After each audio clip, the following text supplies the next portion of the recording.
some solitaire. For those of you who don't know, Shinlin, my bad. Yeah, Shin is a magician famous for YouTube, America's Got Talent, as well as Penn and Teller Fool Us. So a pretty good magician with some cards. Let's see how this deck handles.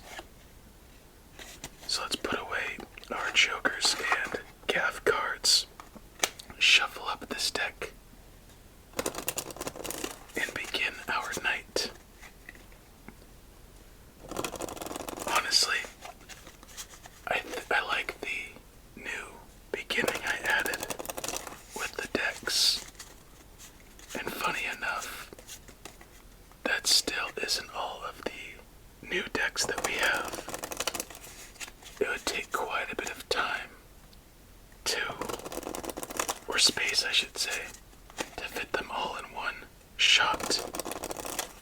But maybe I'll start adding some here and there in the empty spots. Anyway, let's begin our first game of the night. And surprisingly, these cards are a little bit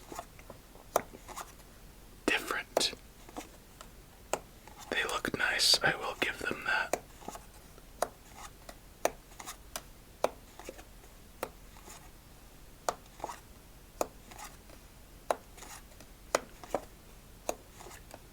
Good looking start. And to wrap it up, another jack and an ace. Not bad. We definitely could work with this. Anyway, let's just talk about this deck real quick. So, we have had a magician's deck before, triple jacks. That's not too hot. And it was the David Blaine deck, one of the best decks to date, feel-wise, visually. And you'd think a magician deck would really emphasize the quality of handling. So I'm actually surprised this deck isn't as good. And in all honesty, not even comparable to the David Blaine deck. If you could tell, there is a very noticeable bend in the cards. Well, kind of tough to see there. But it's not too great for the feel of it. It's very noticeable. As well as... Actually, I think the texture's pretty good. I think the biggest thing working against it is the bend. But we'll find out in a couple games when we give it its rating. So let's start this night's story. Or not story, conversation, I should say. With some magician's talk. So let's see. Question number 1. Who is your favorite magician? Or who is a magician that you like? As it looks like this will be the end to our first game fairly quickly. So let's make all plays that we can and do a thorough check. For myself... Oh, wait a second, my bad. Good sign for us. I actually have a very, unusual introduction to magic. One I just remembered when I asked you that question. Back when I was growing up, there was this show called Magic's Biggest Secrets Revealed. And in this show, there was a man known as the Masked Magician.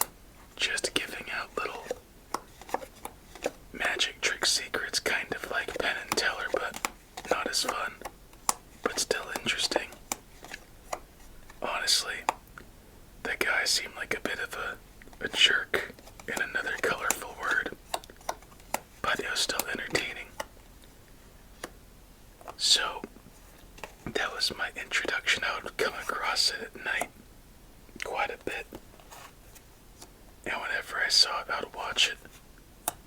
It is very interesting seeing how lots of magic tricks are just, well, I think all of them, I should say, are deception. Simple deception with a mixture of some sleight of hand. I just remember seeing his face. I always thought that's such an ugly mask. Why the heck would you make that your persona? Anyway, that was my introduction to magic, but my real joy of watching magic tricks came from Penn and Teller, as that is the end of our first game. As there's nowhere for that queen, jack, 5, and lastly king, no place left on the field. So let's clean this up and move on to game. Oh, wait a second. I think you realized it just when I realized it. Oh, yeah. Wait, no. What's going on here? There it is. So these cards were just like that. Move this 2 over there. Bring back that 3. And we free up a spot for this king. Now it's time for our double check. And we could put down that queen as well as that 2 and 5. Be honest now. How many of you are about to get ready to go? Type up a comment. Or at the very least, look through the comments on that one. Now be honest here. Ooh, you know what? We need that play right there. And with that, we somehow manage a fat stack when it looked like we were on our final limb. So sweet. Now let's see if there's anything left for us to do, as there's nowhere for that 7 or 5. And officially, we move on.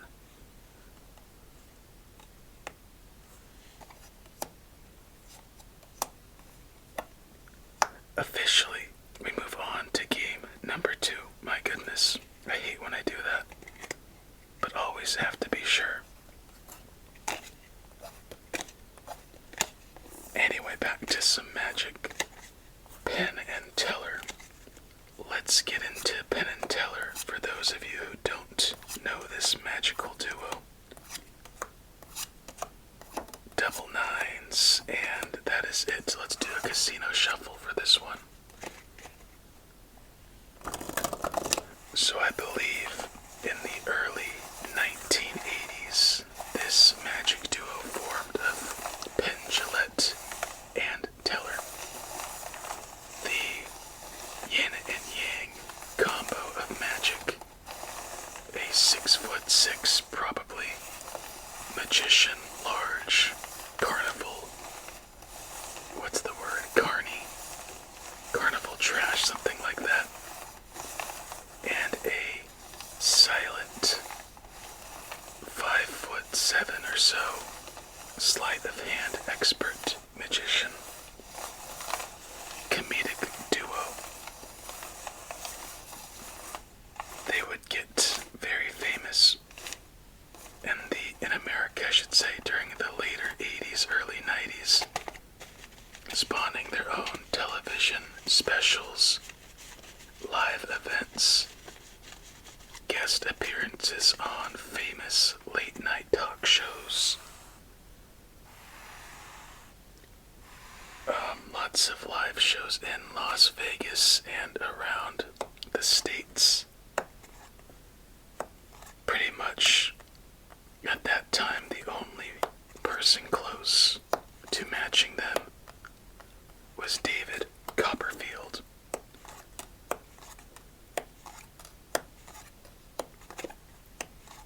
Yeah, these cards are a little funky. Anyway, I first came across them probably in the early 2000s on a television special, another late night television special. Actually, I know what it was. It was called. It was on HBO. So if you know it's on HBO, most likely it's good. And this show was called Penn and Teller Bull. And you could fill in that last word. Pretty much what during this time of this release would be equivalent to a Jon Stewart type video or show with a heavy dose of John Oliver, but with magicians making it entertaining. So it was actually fairly successful, and that was my first glimpse into them. And it wasn't until my teenage years, when YouTube was more prevalent, where I decided to look them up specifically and learn a bit more about them, as well as watch many of their specials, guest appearances, antics, and I found out I really enjoyed their duo humor and most of their viewpoints. So I thought, hey, what the heck? Let's watch everything I can. So they basically perform, in a sense, gag, shock comedy, to where if you have no idea about them, you would be disgusted or think, what the heck are they doing? That's not safe. That's morally wrong. But when you actually give it more than a couple minutes, you'll quickly realize that it's actually fairly clever and thought out. Actually, I'll leave a link to a Penn and Teller thing in the description because I enjoy it. It's fun. And I think you'll like it, so I'll just find a random one. Check it out if you like. Obviously not now, but maybe when you're more awake. And my goodness, this game has just dragged on, and we knew we had no chance. Double check time. Now we're for that king. 3, 3, once again, 5, and 10. On to game number 3. What jerks? Let's see, what else can I mention about Penn and Teller? I guess they could be somewhat polarizing, as many popular things are. Especially when they, or anyone, decides to speak more, or on subjects not everyone's ready for it. That is a lot of doubles. But if you're open-minded, give it a shot. I think you'll like it. And I really enjoy watching their show Penn and Teller Fool Us, to where they get magic contestants. They perform a part of their act in front of Penn and Teller, and Penn and Teller see if they know how they did their trick, decipher it, know exactly how it's done. And watching that show, I learned a lot about magic I never thought I would fathom. And it's actually quite fun as well. So I'll actually leave a link to the Fool Us thing with Shin Lim. Oh, how fitting. Shin Lim, Penn and Teller Fools. I should have put that together earlier. I'm so stupid. Anyway, let's see what else I knew or I could share about magic. Oh, I have a question for you. Do you know a magic trick? I know several, but none really too noteworthy. I mean, they're cool if you don't know how they're done. But if you know how they're done, and in comparison to others, they feel kind of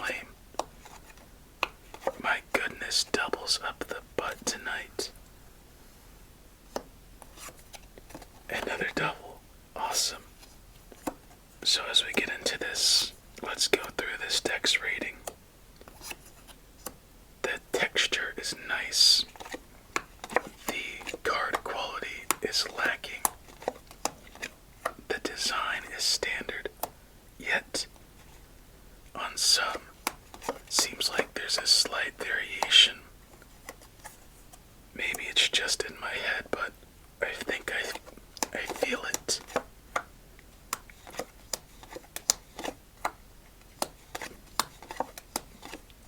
What else can I add to that?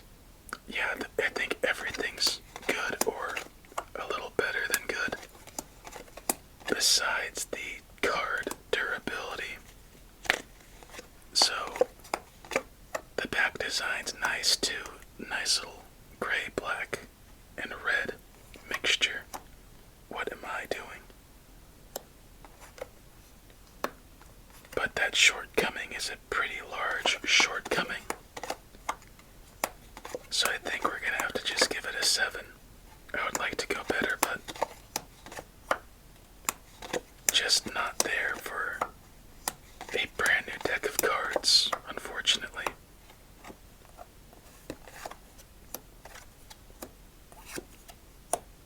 I think, well, back to Magic, my bad. Don't just want to jump from one thing to the other randomly. I bet a lot of you enjoy Magic through America's Got Talent, or maybe Britain's Got Talent. I'm not sure the exact names of that show across the world, but I just know they're Got Talent. Here in the United States, the Got Talent show got very popular in the middle 2010s, and the winners would always be magicians for a while, because they'd always fool and amaze the judges with actually some fairly simple tricks at first, and relatively easy concepts. That does not take away that they are cool, though. It's just kind of, in my opinion, a little bleh when you see much better Magic on a show like Fool Us and 4 Aces, but it looks like we won't be able to do anything with that. So let's do a thorough check. Anyway, I think a lot of you have probably seen that as a nice little means of magic and entertainment, and I don't blame you. I remember, end of game number 3, by the way, that show made me re-spark some of my magical interest and got back into Penn and Teller on a different level, because I'm a firm believer in, if we both read the same book, we'll always have different meanings of the story and different perceptions.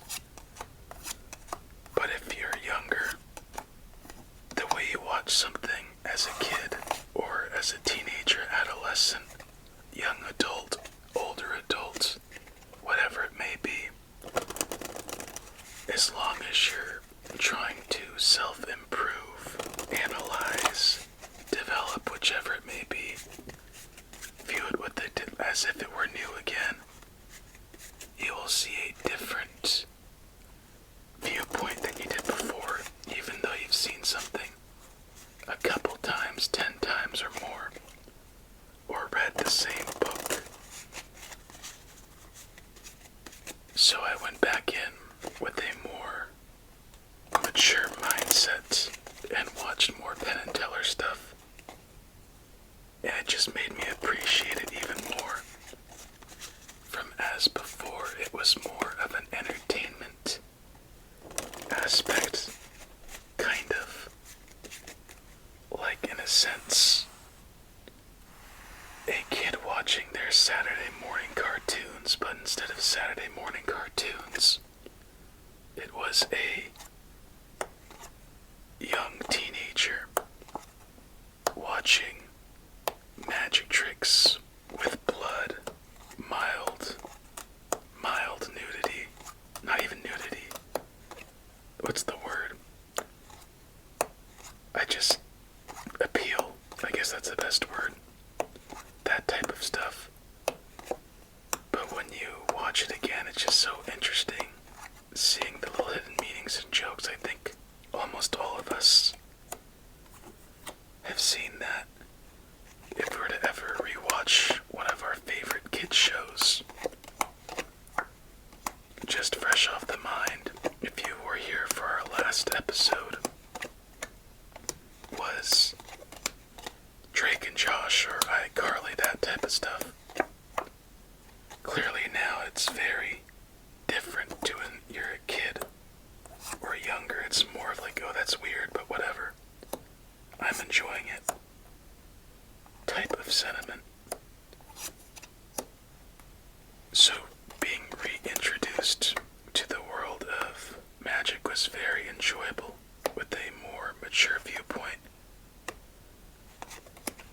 And then I think one of the newer-ish people I liked was from this, I think it was a YouTube series, something that wasn't really magic focused, but they chose a magician to feature in one video or episode, and I can't remember his name, but he was pretty much an expert sleight of hand person to where it's the type of person that would bump into you on the street, start a conversation, and by the end of that conversation, your wallet, your watch, your sunglasses would be gone, and you'd be wondering what the heck just happened.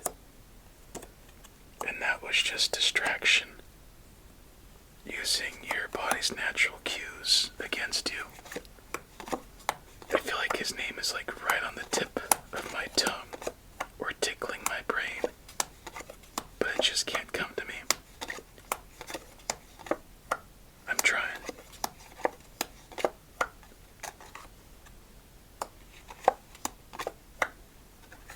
Triple fours, triple kings. It looks like this is gonna be the end once again. Nowhere for that 6, 10. Oh, wait a second. Yeah. King, Jack, or 8. Well, Shin, your deck has provided some pretty crappy luck. On to game number 5 with only a fat stack under our belt. Let's see where it takes us. As we have double 7s and double 9s. Let's do another casino shuffle. Yeah, I don't think I'm gonna remember his name, but I remember it sounded like a little bit of a cool name at the time. Honestly, I wouldn't mind getting back into matching again with a different perspective and seeing how I view it now.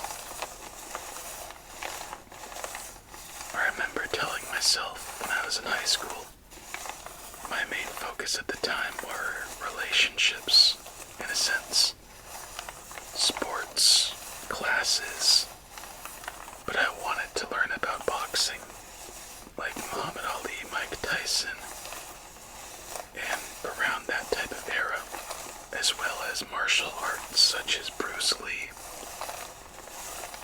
Understanding what makes Jackie Chan so interesting or unique in that type of genre of movie. But I decided, you know what, I'll wait till I'm older for that, because I can't dedicate that much time to entertaining myself, learning about stuff that interesting. And when I did find out about it, it was so fun and rewarding to learn about it. And right now I feel like I'm doing the same thing with magic. I see Penn and Teller shows coming up in my recommendations, and I want to watch a little more of their documentary type things, but I just don't want because I feel it could be cleared of many hindering aspects. That would be much better. It would be much better to see different perspectives with more peace and clarity than I have now. Anyway, I feel like we've been back and forth throughout this night quite a bit, but I'm enjoying it. But these games need to step it up, my goodness.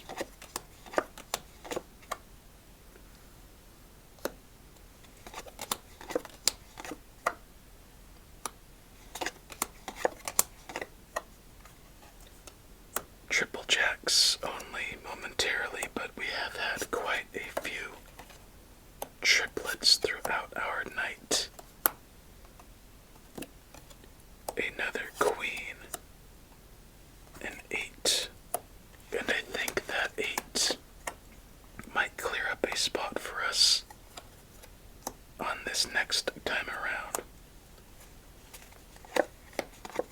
I think back in high school, I used to focus more on music than anything, and understanding what makes music so connecting to our beings. I like to think of myself as a very analytical person. I'm not going to say I am, but I think I am. And it's just so easy to get caught up or lost in things, especially if you're interested in them. And it's tough restraining from doing so, knowing there are other priorities that must be that must carry a higher precedent than something that you would like to do, and that really sucks. Oh, I just realized that 1-2 right there is probably going to keep us back.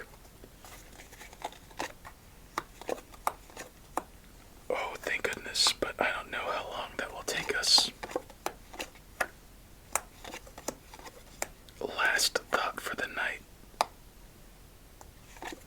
Before, or as we go through this next one.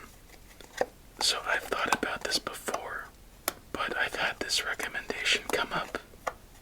I'd like to hear if you have any thoughts about it. So, here we go. Ooh, that helps, I think. Maybe.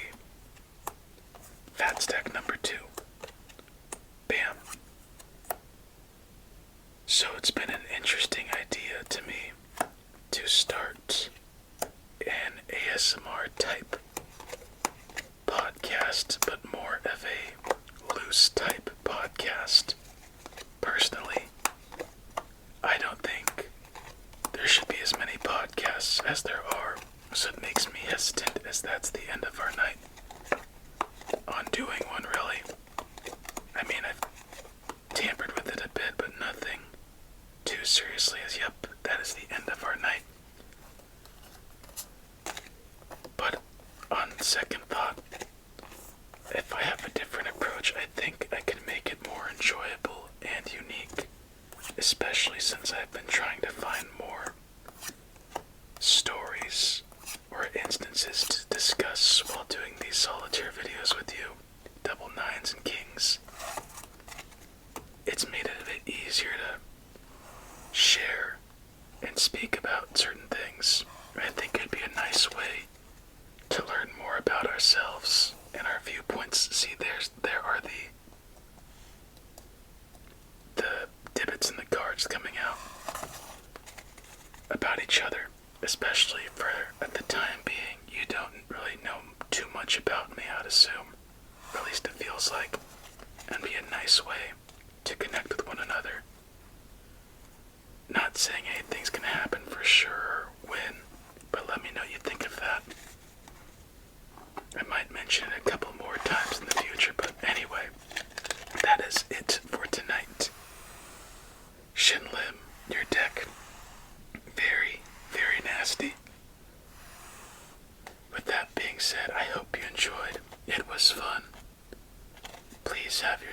a relaxing remainder of your night. Many sweet dreams, and until we meet again, stay safe and eat your fruits and vegetables.